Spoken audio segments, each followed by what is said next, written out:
podemos hablar de órganos sexuales externos, órganos sexuales internos, pero también se puede hablar acá de órganos primarios, órganos secundarios, ¿no? De acuerdo a la diferenciación que existe durante el desarrollo del varón, ¿no? Entonces, el sistema reproductor masculino, dentro de sus funciones, básicamente son tres.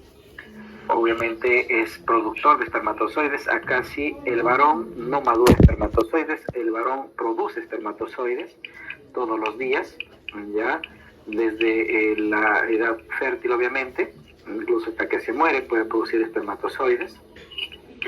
También tiene, bueno, la función de copulación, ¿no?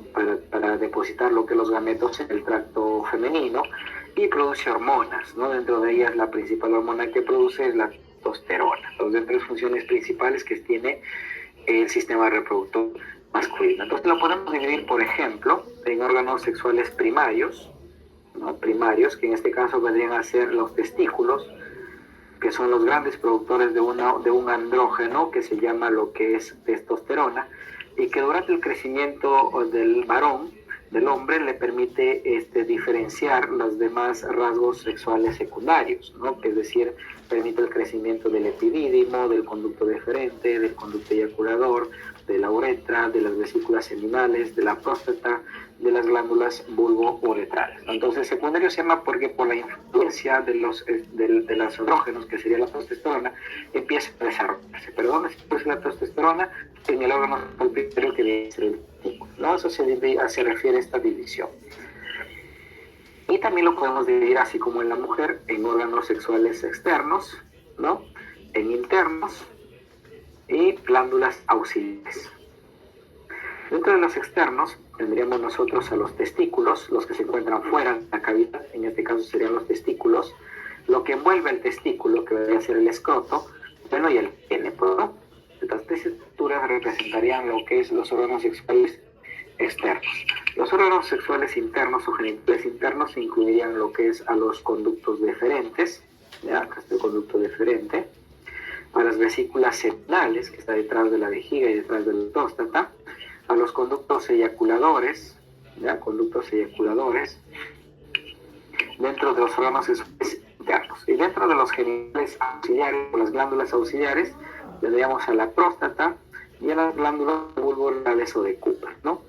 Entonces, ahí tendríamos algunas división también en órganos sexuales externos e internos y glándulas anexas. También lo podríamos dividir de esta forma al aparato reproductor masculino. Y también podemos hablar nosotros de la vía espermática, ¿no? También lo podríamos hablar desde donde se inicia lo que es la producción de espermatozoides, o donde se inicia el traslado o el transporte de los espermatozoides hasta donde termina, ¿no? En este caso hablaríamos nosotros de un testículo primero, que es donde nosotros producimos lo que es la hormona, perdón, la célula reproductora masculina del espermatozoide, la vía espermática, que se iniciaría en los túbulos rectos, la radiotestis, ¿no? De ahí seguirían lo que es los conductos eferentes, luego el epidídimo, acá faltarían los conductos eferentes, luego sigue el epidídimo, el conducto deferente, el conducto eyaculador, ¿no? Eso termina en la uretra prostática, y las glándulas anexas como la próstata, la vesícula seminal, las glándulas de Cooper, y en este caso el órgano copulador, que vendría a ser el pene. Entonces también lo podemos dividir así, ¿no? Como desde donde se inicia hasta donde termina, iniciando con el testículo, la vía espermática, la uretra, las glándulas anexas y el órgano copulador. Pero al final de estas tres divisiones que les he dado, o cómo lo pueden ustedes estructurar, bueno, tendremos que hablar de cada una de ellas, pues, ¿no? Hablaremos primero de los testículos. Miren, los testículos, ¿no? Los testículos están envueltos por una estructura, ¿no? Que se llama escroto, la cual envuelve o la cual lo recubre, ¿no? Pues recubre. Pero no solo eso es la única estructura que protege lo que es al testículo. Nosotros no decimos, dentro del escroto está el testículo, pero hay varias capas, incluso hasta 7 capas, que nosotros lo encontramos de afuera hacia adentro. Obviamente que la primera capa más externa sí va a ser el escroto, que es piel gruesa, rugosa, ¿no? Que esta apariencia rugosa lo hace un músculo, que viene a ser el músculo dartos, ¿no? El músculo dartos. Entonces tenemos nosotros primero la piel, también llamada escroto, La segunda capa que sigue es la fascia superficial, también llamado dartos, que es la que le da esa característica rugosa a la piel del escroto. Ya luego tendríamos lo que es la capa celular subcutánea, ¿no? Donde encontraremos nosotros grasa. La fascia espermática externa sería la que sigue, ¿no? El músculo cremaster, músculo responsable del ascenso y descenso testicular. Acuérdense que los testículos están en la parte externa porque la temperatura óptima para la reproducción de espermatozoides es más o menos 1 a 2 grados por debajo de la temperatura corporal, ¿no? Siendo un promedio de 35.5 grados. Es por eso que los testículos están fuera de la cavidad abdominal para bajar la temperatura y de esta forma los espermatozoides se desarrollan en forma normal. Cuando hay mucho calor, los testículos suelen descender, es decir, el músculo se relaja para descender. ¿Y qué músculo es el que se relaja? El músculo cremastérico, que está en el cordón espermático, ¿no? Junto al conducto deferente y a los vasos testiculares. Y cuando hay frío, los testículos se ascienden para ganar calor y eso lo hacen por contracción del músculo cremaster. Entonces, el ascenso y descenso de los testículos depende del músculo cremaster. En cambio, la rugosidad del escroto depende del dartos. Miren esos datos importantes, ¿ya?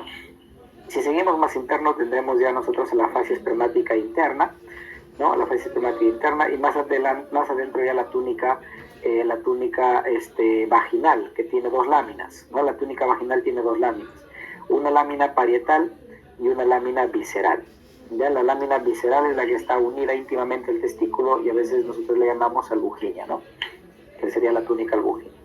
Esta túnica vaginal es importante porque esto es un vestigio peritoneal en realidad. Cuando el testículo desciende de la cavidad abdominal por el conducto inguinal, arrastra el peritoneo y eso se le llama la túnica vaginal ya cuando llega al escroto, ¿no? La cual debe cerrarse en forma automática durante el descenso.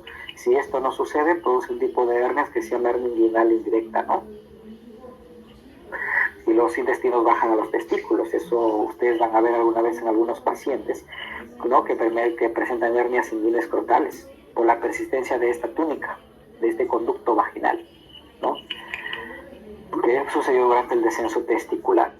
El testículo no solo tiene al escroto, sino tiene 7 capas que vuelven de afuera hacia adentro y les mencioné las características que tienen algunas de ellas. Muy bien.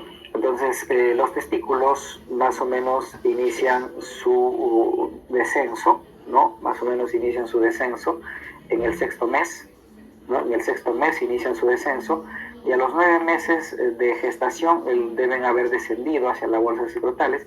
Es por esto que durante la evaluación neonatal, una de las evaluaciones que les van a enseñar a ustedes es la palpación testicular. No siempre durante la evaluación del recién nacido se hace la palpación testicular para identificar si realmente han descendido, porque si se desciende al 9º mes de gestación significa que al momento del nacimiento el testículo ya debe estar en la bolsa escrotal, ¿no? Debe estar en la bolsa escrotal. Al inicio va a adoptar obviamente una posición en el abdomen, por eso se le llama posición abdominal, luego irá descendiendo hacia el canal inguinal, una posición inguinal, luego por encima del escroto, por eso se llama preescrotal, y finalmente terminará en su posición normal, que ya sería en la bolsa escrotal. Si los testículos no descienden al momento del nacimiento, eso tiene un nombre, se le llama criptorquidia, ¿no? Y la criptorquidia, cuando es detectada al nacimiento, lo primero que se hace es masaje, ¿no? Masaje abdomino-inguinal para descender el testículo en forma manual. Si esto no se logra, se debe operar de inmediato para descender el testículo. Si eso no sucede, el testículo queda en la parte abdominal. Ustedes saben que el testículo necesita una temperatura menor a la corporal, por lo tanto, primero, que el hombre será estéril porque no produce espermatozoides, y segundo, que el testículo puede degenerar y malignizarse, ¿no? Producir un cáncer que se llama seminoma, que es muy, muy agresivo.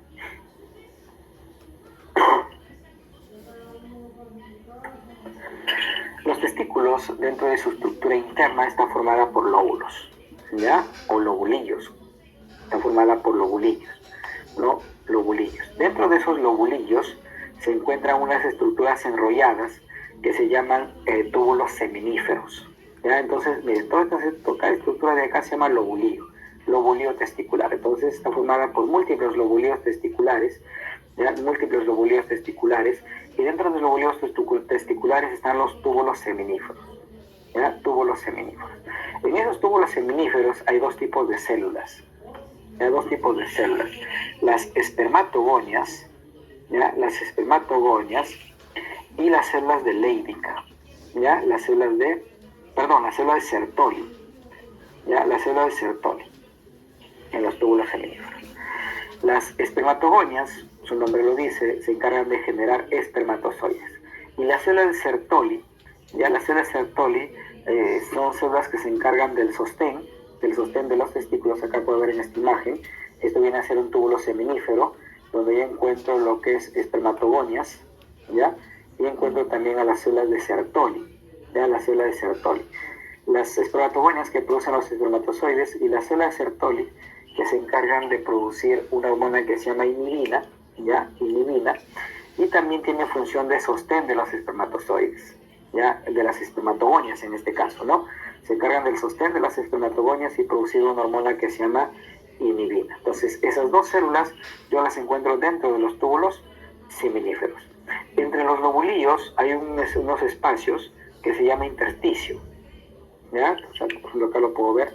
Entre los túbulos seminíferos hay un espacio que se llama intersticio, ¿ya? Se llama intersticio. En ese intersticio nosotros encontramos una tercera célula que se llama las células de Sertoli, ¿ya? Las células de Sertoli. Perdón, las células de Leydig, ¿ya? Las células intersticiales o células de Leydig, cuya función es producir la testosterona. Entonces acuérdense, el testículo está formado por lobulillos. Cada lobulillo contiene túbulos seminíferos. Dentro de esos túbulos seminíferos hay dos tipos de células: espermatogonias, que producen espermatozoides, y las células Sertoli, que producen inhibina y producen sostén al espermatozoide. Y entre esos lobulillos está el intersticio, ¿ya? El intersticio. En ese intersticio, que no está dentro de los túbulos seminíferos obviamente, sino alrededor, se encuentran unas células que se llaman las células intersticiales de Leydig, y cuya función es producir testosterona. Ya no se olviden de eso. ¿Dónde está ubicado y cuál es su función? Entonces, los testículos tienen estas dos funciones: producir lo que es los espermatozoides, la cual se llama espermatogénesis, y producir lo que es andrógeno, siendo el principal la testosterona, al cual se llama esteroidogénesis, ¿no? Esas son las dos funciones que tienen lo que es los testículos, ¿no? Los espermatozoides para la reproducción y la esteroidogénesis para la diferenciación sexual secundaria, ¿no? Gracias a la testosterona, los hombres pues tenemos barba, voz gruesa, músculo más hipertrofiado, etc., ¿no? El espermatozoide, que es el gameto, en este caso masculino, es el gameto masculino, el que se unirá a lo que es al gameto femenino, que viene a ser el ovocito, a nivel de la ámpula en la trompa uterina, ¿no? Va a presentar lo que es una cabeza, ¿ya? Presenta lo que es un cuello, ¿no? Presenta lo que es una porción media y presenta una cola. Cada uno tiene su función, ¿no? En la cabeza del espermatozoide está el material genético. Acuérdense que el hombre, a través de su espermatozoide, brinda 23 cromosomas, ¿no? Y la mujer lo hace a través del óvulo, los otros 23 cromosomas. El ser humano tiene un promedio de 46 cromosomas, siendo 44 somáticos y 2 sexuales. Acuérdense que el óvulo de la mujer solo tiene un solo cromosoma sexual, que es el cromosoma X. En cambio, el espermatozoide y el varón pueden ser espermatozoides X o pueden ser espermatozoides Y. Si ese espermatozoides X se une al óvulo, será mujer. Pero si ese espermatozoide Y se une al X de la mujer, siempre es X, ¿no? Será varón. Entonces, ¿quién determina el sexo, si es varón o mujer? Es el varón, porque el espermatozoide es el único que tiene el material genético, ya sea un cromosoma X o un cromosoma Y, no ambos. Es decir, hay cromosomas, hay espermatozoides que darán sexo masculino y hay espermatozoides que darán sexo femenino. Por eso es que el varón es el que determina el sexo durante una relación, ¿no? Otro punto importante de la cabeza es que tiene enzimas, ¿no? Tiene una enzima que se llama el acrosoma, que es el que debilita lo que es la capa externa del ovocito para introducirse, ¿no? hay algo importante acá en la porción media, que es la porción donde encontramos nosotros a las mitocondrias. Las mitocondrias son células que se encargan, o son organelos, ¿no? Son organelos que se encargan de producir ATP, la cual le da la energía al espermatozoide. En la mitocondria, si ustedes saben que cuando el espermatozoide ingresa al óvulo, pierde la cabeza, ¿no? Pierde la cabeza y solo se introduce en la cabeza con su material genético. Pierde desde el cuello hacia abajo, es decir, pierde el cuello, la porción media, la cola. Lo pierde, por lo tanto, esto no formará parte del nuevo ser. Es por eso que el ADN mitocondrial solo se encuentra en las mujeres, ¿ya? Porque no se le hereda. Si, por ejemplo, a un varón le hace un ADN mitocondrial, encontrarán el ADN de la mamá siempre, no del papá, porque en el del papá lo pierde durante la fecundación. Entonces el ADN mitocondrial, ¿no? Solo lo encontramos o lo heredamos de las madres, ¿no? Del papá no, porque se pierde durante la fecundación, ¿no? Algunas características que tiene el espermatozoide. Hay variantes, obviamente. Si un espermatozoide tiene alguna alteración, definitivamente va a ser un espermatozoide estéril, ¿no? Este es un espermatozoide normal. Acá tenemos un espermatozoide con cabeza grande, con cabeza chiquita, con doble cabeza, con doble cola, con una cabeza deforme, etc. Todos estos espermatozoides, la cual se hace mediante un espermatograma, un estudio, ya podemos identificar si la persona es infértil o fértil, ¿no? Acuérdense que el ser humano más o menos eyacula un promedio de 100 a 200 millones de espermatozoides. Cuando hay menos de 100 se habla de oligospermia, y no estamos seguros que cuando es menor de 30 o 40 millones hablamos de azoospermia, es decir, la persona, el varón, es infértil. Analogías cuando son dos diferentes. La vía espermática es la que se encarga de transportar lo que es los espermatozoides hasta la uretra, ¿no? La vía espermática se inicia, ¿no? Si ustedes tienen acá los túbulos seminíferos, que es donde se producen los espermatozoides, los túbulos seminíferos transportarán lo que es, o vertirán lo que es los espermatozoides a unas estructuras que se llaman los túbulos rectos. Entonces la primera estructura que forma la vía espermática se llaman túbulos rectos. En los túbulos rectos se forma una red que se llama la red de testis, ¿ya? La red de testis. De la red de testis se emiten unas prolongaciones que se llaman los conductos eferentes, acuérdense, eferentes, no deferentes, eferentes. Y ahí se va a formar lo que es una estructura que tiene la forma de una coma, que viene a ser el epidídimo, ¿ya? El epidídimo. Entonces, los túbulos rectos, la red de testis y el conducto deferente simplemente es conducción de espermatozoides, desde los túbulos seminíferos al epidídimo. En el epidídimo, acá la importancia es que en el epidídimo los espermatozoides, una vez que llegan acá, su función del epidídimo es 1, almacenar espermatozoides, y 2, madurar espermatozoides, ¿no? Es decir, darles la capacidad de reproducción. No enviar espermatozoides mal hechos, digamos así, o inmaduros, sino enviar espermatozoides maduros y de buena capacidad reproductiva. Esa es su función que tiene el epidídimo. Entonces el epidídimo continuará lo que es con el traslado de espermatozoides, obviamente ya maduros, a través de un conducto, ¿no? Conducto que termina a nivel casi de la próstata, que viene a ser el conducto deferente. Entonces no se confundan conducto eferente, no conducto eferente que une a la red de testis con el epidídimo, al conducto deferente, que es la continuación del epidídimo. El conducto deferente terminará uniéndose con este conducto que ustedes están viendo acá, que es el conducto de la vesícula seminal. Este es el conducto deferente, ¿no? La unión del conducto de la vesícula seminal más el conducto deferente formará lo que se conoce como el conducto eyaculador.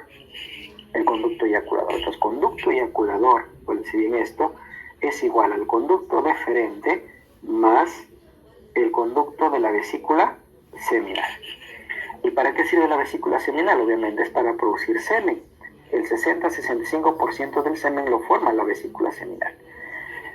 Entonces, cuando a una persona le hacen la vasectomía, ¿no? La vasectomía se hace a nivel del conducto deferente. Si yo corto el conducto deferente, el varón nunca más, sí seguirá produciendo espermatozoides, obviamente, no lo hará a través del testículo, pero nunca llegarán al conducto eyaculador porque ya está cortado. Y la eyaculación o el semen que ustedes ven cuando se expulsa es por una secreción de glándulas. y la que produce mayor cantidad es la vesícula seminal. Entonces la pregunta es, si el varón le hacen la vasectomía, ¿podrá seguir eyaculando? Pues sí, porque la eyaculación lo vierte las glándulas, que en este caso es la vesícula seminal, la próstata y la glándula bulboretral, ¿no?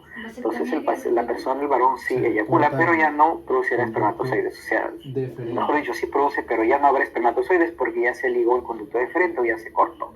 Ya se interrumpió esta vía espermática. Entonces apréndase bien la vía espermática, cómo inicia y cómo termina.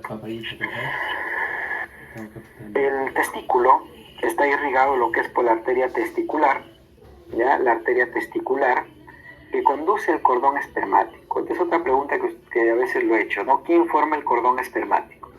Cuando escuchen ustedes cordón espermático, esto lo forma el conducto deferente, lo forma el músculo cremaster, bueno, y lo que dice acá, los vasos testiculares, la arteria y la vena testicular, ¿ya? Muy bien, entonces el cordón espermático formado por el conducto deferente, el músculo cremaster y los vasos testiculares. Por eso dice acá, ¿no? La irrigación depende de la arteria testicular que está en el conducto espermático. Claro, están junto al conducto deferente y al músculo cremaster. Sí. Que irriga también el testículo y también irriga el epidídimo. El drenaje venoso se da por un plexo venoso que rodea lo que es el cordón espermático incluso, que se llama el complejo pampiniforme, ¿no? El complejo pampiniforme, que es una red venosa que se ubica por encima del epidídimo, ¿no? Aparte de ser un drenaje venoso, también se dice que es termorregulador. Gracias a él podemos ganar o perder calor, ¿no? La vena testicular izquierda, al igual que la mujer, acuérdense, es lo mismo. Acuérdense que las venas testiculares es homónima de las venas ováricas, ¿cierto? La vena testicular izquierda desemboca igual que la mujer, que era la ovárica izquierda, desembocan primero en la vena renal izquierda y de ahí drenan hacia la vena cava inferior. En cambio, la vena testicular derecha va a desembocar directamente en la vena cava inferior. ¿Ya? Entonces, la vena testicular derecha directamente a la cava inferior y la vena testicular izquierda, primero lo hace en la vena renal izquierda y luego ya la vena cava inferior. El drenaje linfático van hacia los ganglios paraórticos. La inervación va a depender del plexo testicular, ¿no? Que son fibras que provienen del sistema nervioso parasimpático, del vago, y fibras simpáticas que provienen del segmento medular T7, ¿no? Bueno, los testículos tienen función, es mixto, ¿no? Si nosotros decimos dentro de las funciones glandulares que tiene el testículo, es una glándula mixta, ¿no? Tiene una función exocrina, que sería la producción de espermatozoides, y una función endocrina, que vendría a ser la producción de hormonas, ¿no? Siendo las principales la testosterona, producida por las células de Leydig, ¿no? La inhibina, producida por las células de Sertoli, ¿no? En otras cosas. Acuérdense que este sistema, como todo el sistema, depende del control hipotálamo hipoficiario, ¿no? A través de dos hormonas, que es la luteinizante y la folículo estimulante. La luteinizante, que actúa a nivel de las células de Leydig para producir testosterona, y la folículo estimulante, que actúa a nivel de los túbulos seminíferos para la producción de espermatozoides. Muy bien. Luego del testículo ya viene lo que es el epidídimo, ¿no? Estas son las estructuras importantes, obviamente. Después del testículo viene la vía espermática, ¿no? Acuérdense que empieza con los túbulos rectos, la vía de testis, los conductos eferentes y el epidídimo. Vamos a estudiar esta estructura llamada epidídimo. Miren, el epidídimo, si nosotros lo extendemos, lo alargamos, puede llegar a medir incluso hasta 6 metros, ¿no? Es un tubo enrollado que tiene la forma de una coma. Algunos dicen que tiene la forma de una C. Si nosotros lo desenrollamos, toda esta estructura, podemos llegar a medir hasta 6 metros. Pero si no está desenrollada, o sea, está enrollada, mide más o menos 3.8 centímetros, ¿no? Es pequeño. Está situado sobre el borde superior del testículo, ¿no? Y va a tener lo que es 3 partes. Tiene lo que es su cabeza, ¿no? Su cuerpo y su cola. ¿Ya? La cola, que es la que se continúa, ¿no? Se continúa con el conducto deferente. La cabeza se ubica sobre el polo superior del testículo. El cuerpo, que viene a ser la parte más grande, ¿no? La parte más grande, está adherido a lo que es a la parte posterior. y la cola que viene a ser el extremo inferior, que es la cosa y continúa ya con el conducto deferente, ¿no? Conducto deferente. Dentro de su constitución es tejido conectivo, un epitelio pseudoestratificado cilíndrico ciliado, presenta cilios para lo que le da el movimiento, una lámina propia, músculo liso, también tiene contracción, lo que es el epidídimo para la expulsión de los espermatozoides, y su función, como les mencioné anteriormente, es darle viabilidad a los espermatozoides, es decir, almacena y genera la maduración de los mismos, ¿no? Para adquirir una capacidad de fecundación. Más o menos un mes es donde los almacena. Si estos los espermatozoides no se utilizan, pues se reabsorben, ¿no? Se reabsorben o se degeneran. 18. Yo tengo 19. Tú por eso tengo 19. Yo tengo 18. Entonces lo mismo. El conducto deferente. El conducto deferente es la continuación del epidídimo, de la cola del epidídimo, ¿no? Nace ahí y lleva el espermatozoide desde el epidídimo hasta el conducto eyaculador, es decir, hasta unirse con el conducto de la vesícula seminal para formar el conducto eyaculador. Va a presentar lo que es 4 porciones. Una porción que está al lado del testículo, por eso se llama la porción testicular, o también se llama la porción epidídimo testicular, porque está pegadas a ellos, tanto al epidídimo como al testículo. La porción funicular, ¿no? La porción funicular. La porción inguinal es la que ya se encuentra a nivel del anillo inguinal, ¿no? En el cordón espermático incluso. La porción inguinal. Y la que ya está dentro de la pelvis, cuando atraviesa el anillo inguinal, que vendría a ser la porción abdominopélvica. ¿Ya? Abdominopélvica. Entonces, 4 porciones va a presentar lo que es el conducto deferente. Miren, este es el cordón espermático. Este es el cordón espermático. Y ahí dentro encontramos nosotros al conducto deferente, ¿ya? Al músculo cremaster y a los vasos testiculares, que sería la arteria testicular y el plexo pampiliforme, que sería el drenaje venoso del testículo en este caso, ¿no?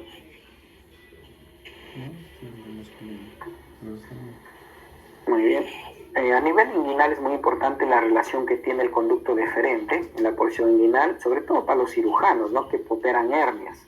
Operan hernias, abordan la zona inguinal, ¿no? En estas cirugías es muy importante tener en cuenta la relación que tiene el conducto deferente a esta zona. No hacia anterior, se relaciona lo que es con un paquete anterior, donde hay nervios linfáticos, venas espermáticas, arteria espermática.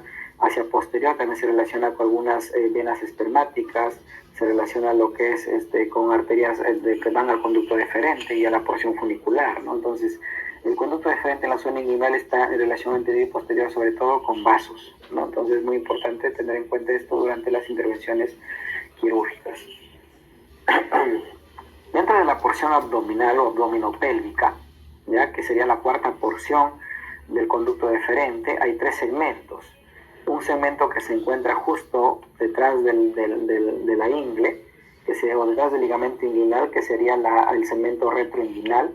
Acá va a estar en relación lo que es con la arteria deferente, la arteria epigástrica, ¿no?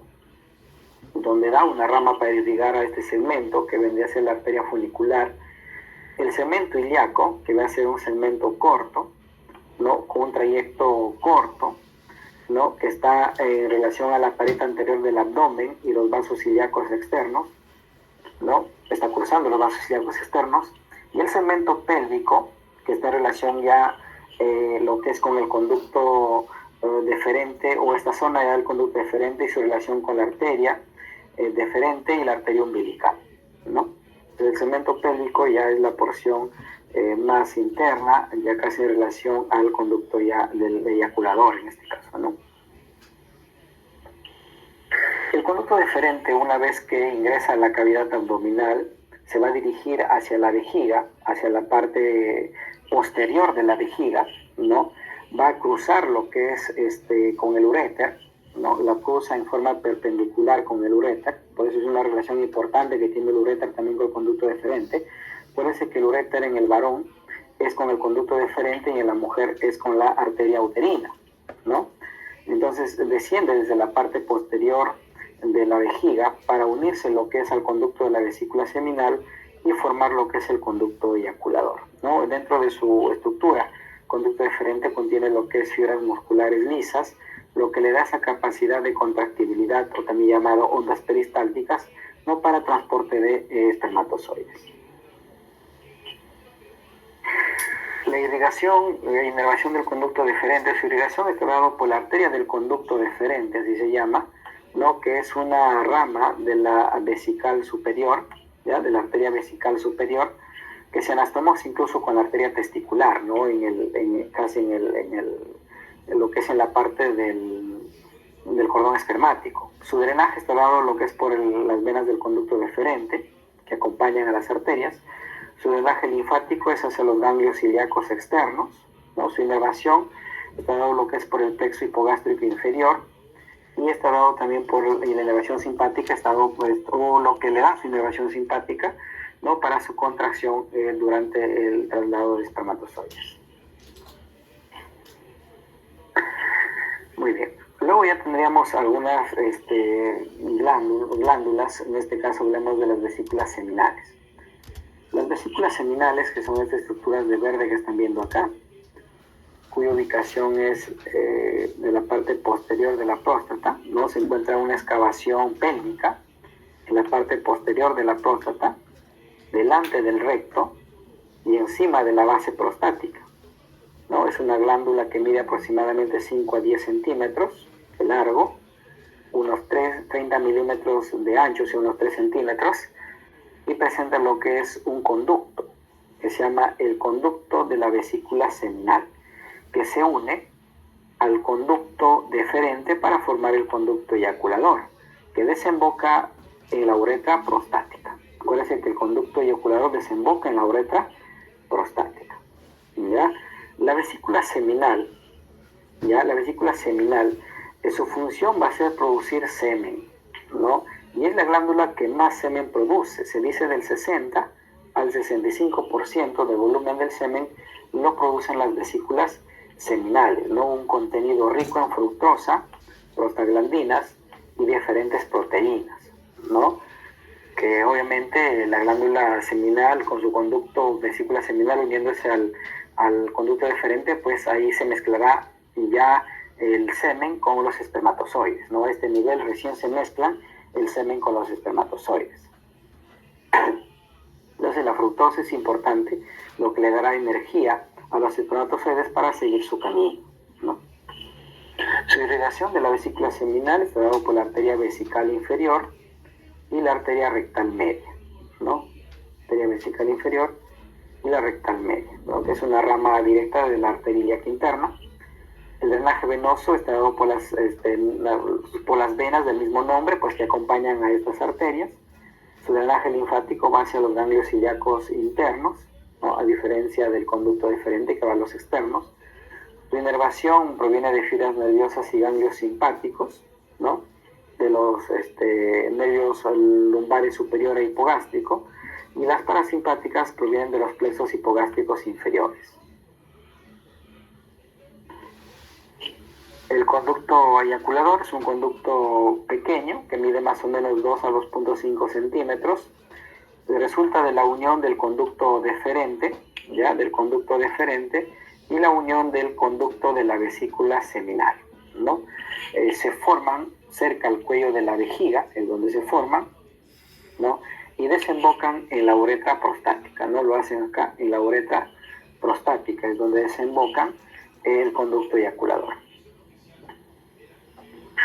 Luego tenemos otra glándula muy importante también, que es la próstata, ¿no? La próstata es otra glándula que participa también en la formación de semen. La próstata más o menos forma un aproximado, ¿no? De entre el 30 y el 35%, ¿no? Un promedio del 30% del semen. Acuérdense que el 65% es la glándula seminal, es la que produce mayor cantidad, y el 30% lo hace la próstata, ¿no? La próstata es una glándula que en la etapa embrionaria está formada por 5 lóbulos, ¿no? Un lóbulo anterior, un lóbulo posterior, un lóbulo medial y 2 lóbulos laterales. Pero en la etapa adulta, básicamente se distinguen 2 lóbulos, ¿no? Un lóbulo anterior y un lóbulo posterior, siendo el lóbulo anterior el que está más sujeto al crecimiento benigno, la cual se llama hiperplasia o hipertrofia benigna de próstata. y siendo el óvulo posterior el que está más sujeto al crecimiento maligno, ¿no? Sobre todo el cáncer de próstata.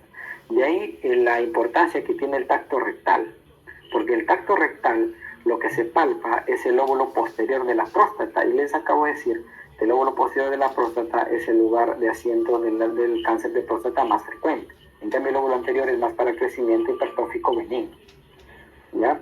Entonces acuérdense de eso. La uretra prostática contiene en su interior a la uretra prostática, ¿no? Donde se encuentra la desembocadura de los conductos eyaculadores, y también se encuentra la desembocadura de sus mismos conductos, ¿no? De la próstata, porque acuérdense que la próstata produce el 30% del semen y que lo vierte también a la uretra prostática.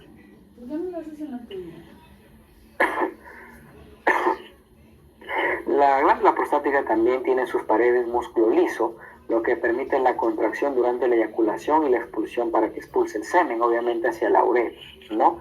Su contenido de la próstata es básicamente alcalino, lo que le da la capacidad de neutralización del semen en la vagina de la mujer, ¿no? Acuérdense que les dije que la vagina de la mujer era ácida, 4.5 de pH, ¿no? Es ácido, y la próstata le da esta capacidad alcalina al semen, lo que hace la neutralización de la acidez vaginal para la supervivencia de los espermatozoides, porque si no, estos morirían, ¿no? El semen le da básicamente fructosa, energía, y la próstata le da alcalinidad.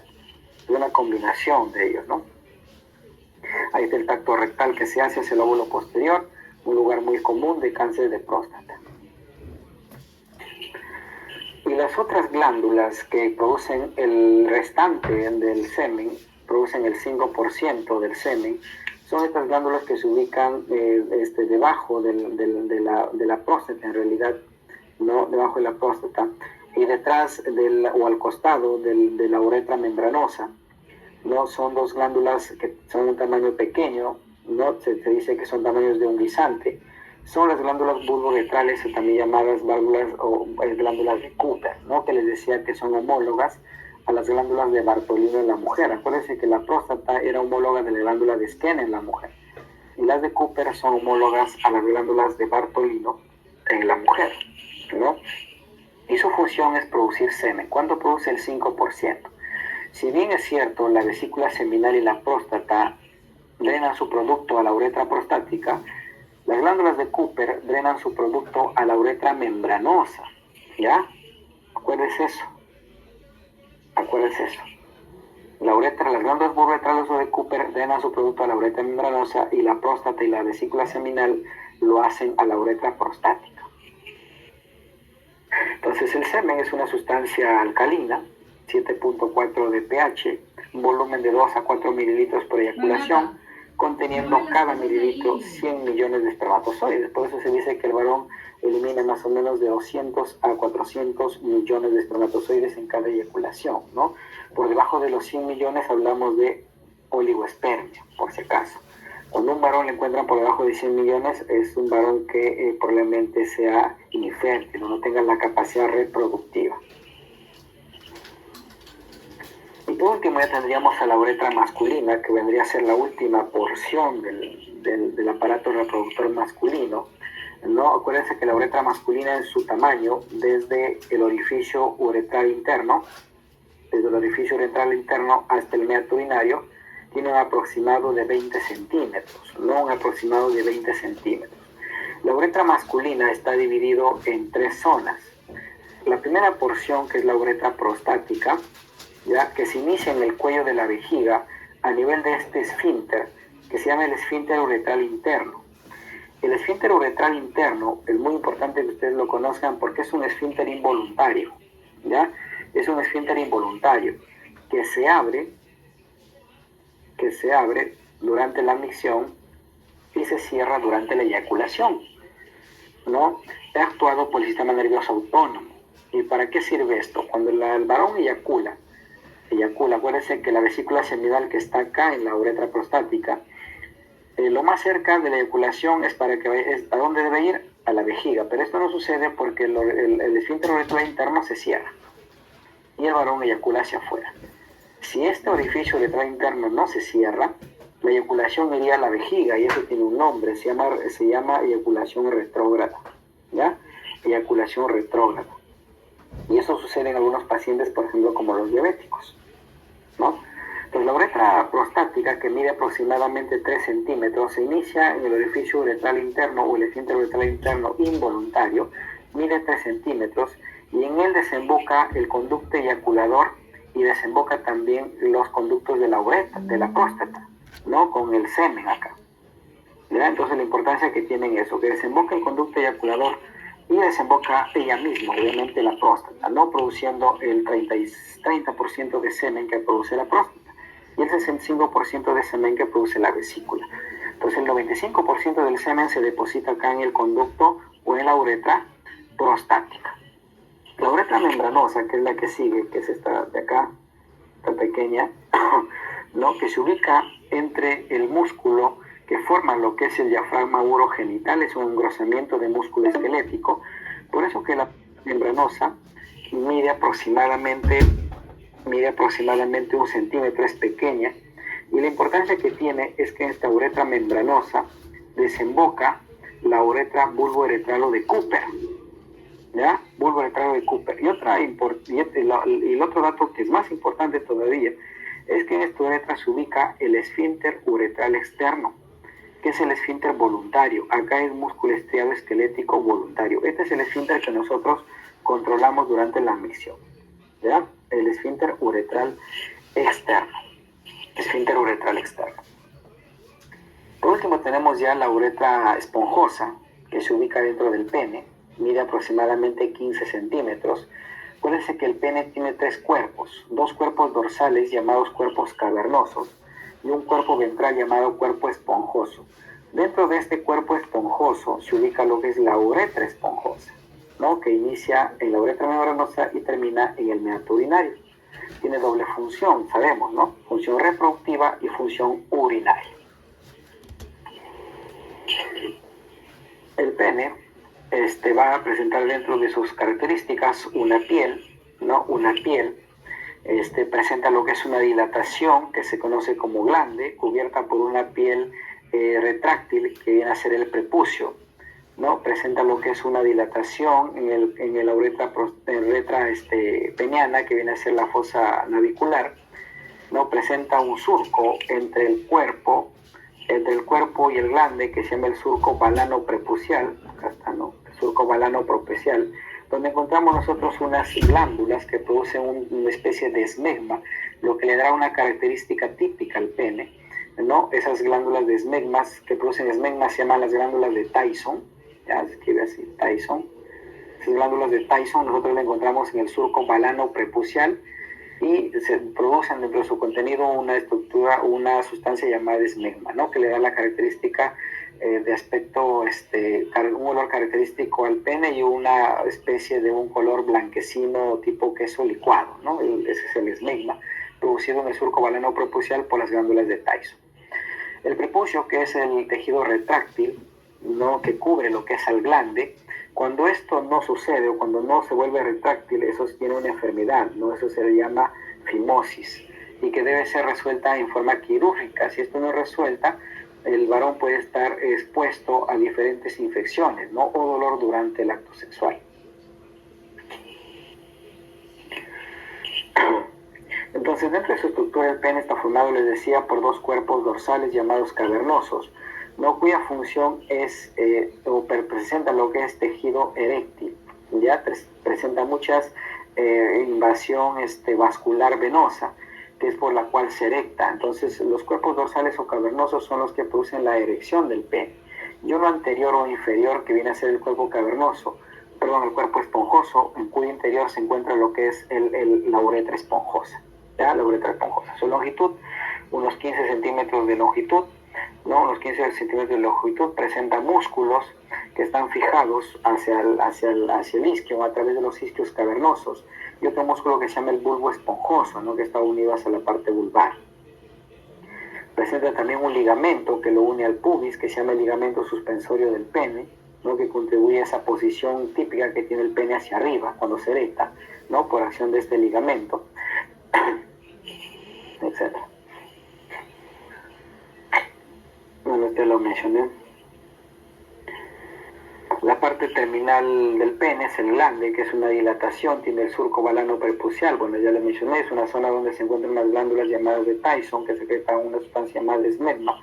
Es un lugar muy frecuente de infecciones en este lugar, sobre todo si es que el prepucio no se ha retraído y ha producido una fimosis, ¿no? Una fimosis.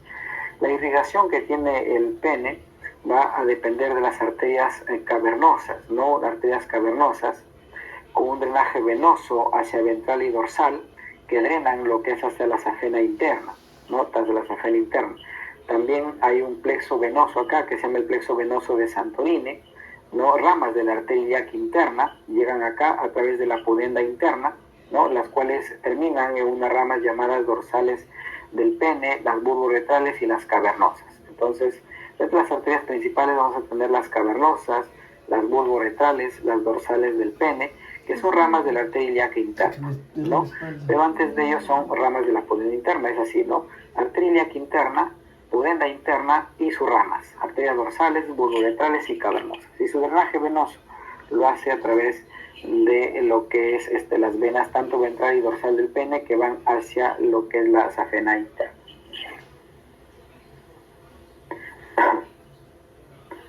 Muy bien. Entonces ahí hemos terminado.